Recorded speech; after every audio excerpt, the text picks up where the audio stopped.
Good morning, everyone. Today we are going to start our second chapter's second part, the Shehnai of Bismillah Khan from Beehive.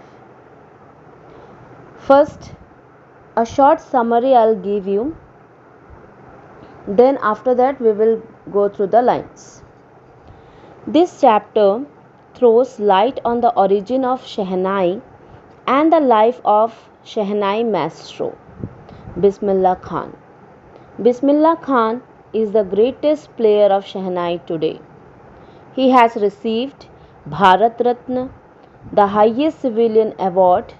We learn from this chapter how Shehnai originated and how it was given a name.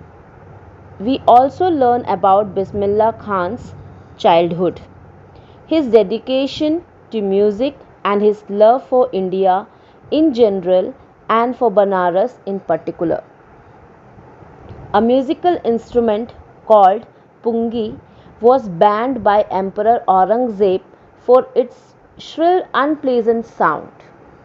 It was perfected by a barber who belonged to a family of professional musicians. He played it in the chamber of the king.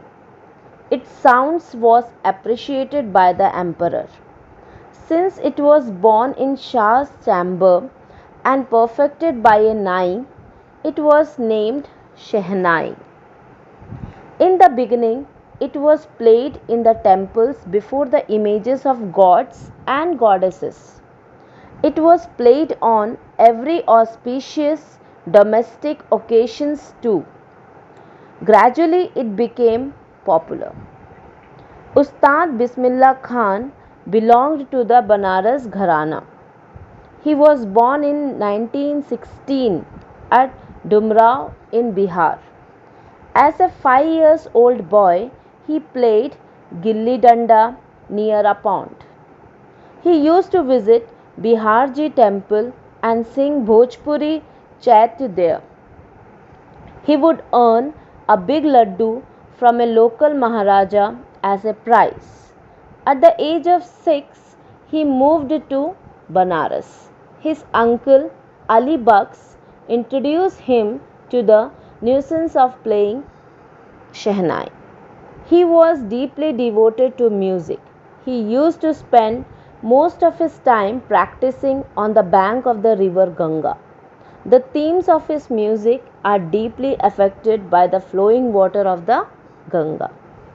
He got the Best Performer award at the All India Music Conference in Allahabad in 1930.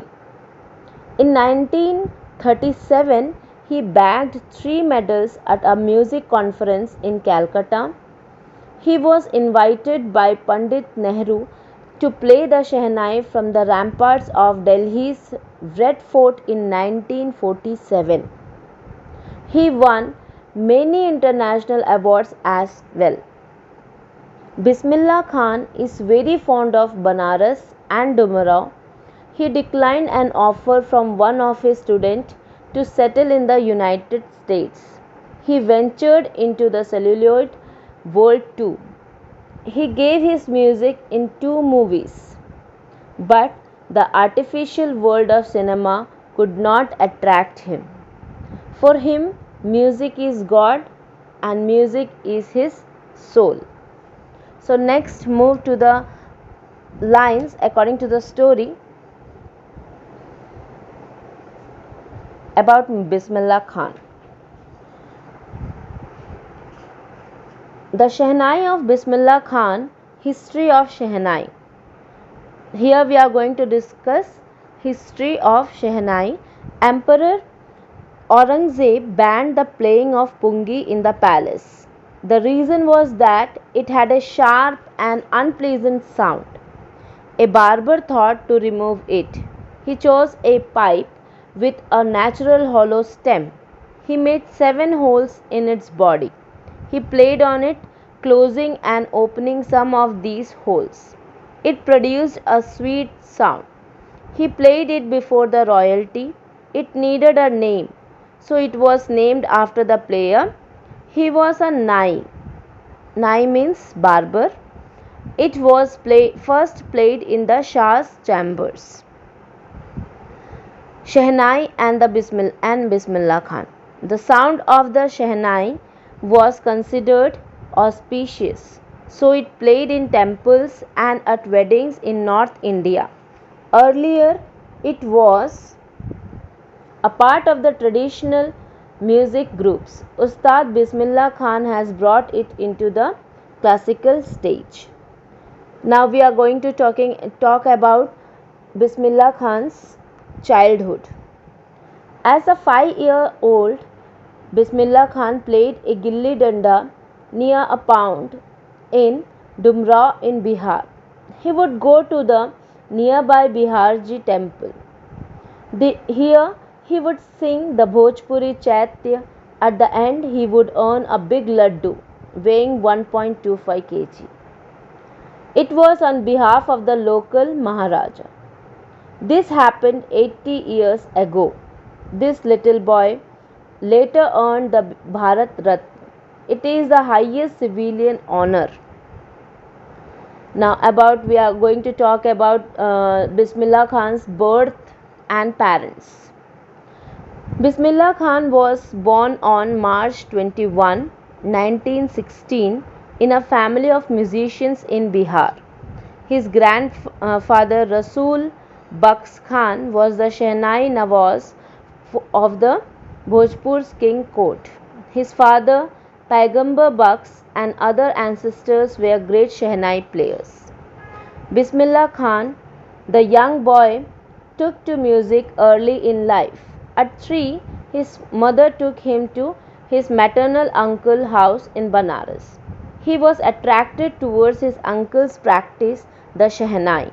Soon he started going with his uncle Ali Baks to the Vishnu temple in Varanasi to play the Shehnai. Soon he started practicing the playing of the instrument. For years, the temple of Balaji and Mangla Mai and the banks of the Ganga became the places where he could practice. The flowing waters of the Ganga inspired him to invent new ragas. At the age of 14, Bismillah accompanied his uncle to the Allahabad Music Conference.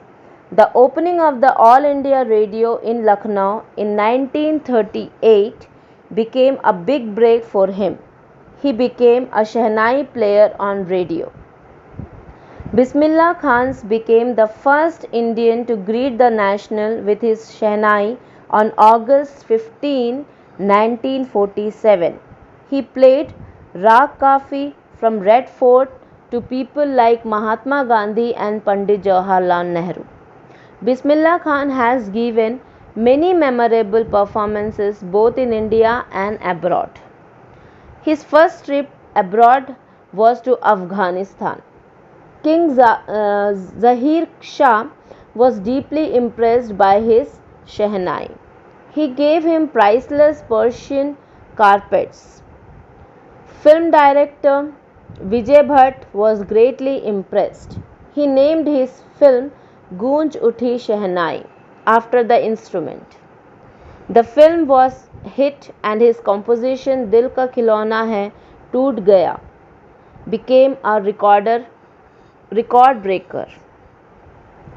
Bismillah Khan's music in films didn't go beyond Vijay Bhatt's Goonj Uthi Shehnai and Vikram Srinivas' Kannada film Sanadhi Apanna. He found the film world artificial and glamorous. He could not compromise with it. Awards came in plenty for him. He became the first Indian to perform at the Lincoln Center Hall in the USA. He took part in the World Exposition in Montreal. In the Cannes Art Festival and the Oscar Trade Fair, an auditorium in Tehran was named after him, Tahir Mosik Ustad Bismillah Khan. National awards like the Padma Shri, the Padma Bhushan and the Padma Vibhushan were conferred on him. In 2001, he was awarded India's highest civilian award, the Bharat Ratna. At this, he said, "Teach your children music. This is Hindustan's richest tradition. Even the West is now coming to learn our music." Bismillah Khan has travelled all over the world, but he is greatly fond of Banaras and Dumrao. A student of his once wanted him to head a Shehnai school in the USA. He promised to recreate an atmosphere of Banaras by making temples there, but Khan Sahib asked him if he would transport river Ganga there. He says that whenever he is abroad, he yearns to see Hindustan. While in Mumbai, he thinks of only Varanasi, the holy Ganga. And while in Varanasi, he misses the Matha in Dumrao. Bismillah Khan life is a perfect example of the rich cultural heritage of India. It accepts that a Muslim like him can play the Shehnai every morning at the Kashi Vishwanath temple. After reading this chapter, we come to know that strong determination, motivation, and right direction helped Bismillah Khan in being what he was. Bismillah Khan, born in a small village, became a legend in the field of music. He was the best Shehnai player. He reached the height of music, and also he brought Shehnai in forefront. It all happened due to his strong determination, motivation, and right direction. These values are very important in our life. No one can succeed in life if one is not motivated, determined, and hardworking. If we are clear in our goal and move in the right direction, we get success. His journey from 6-year-old ordinary boy to the Bharat Ratna was possible because of his strong determination.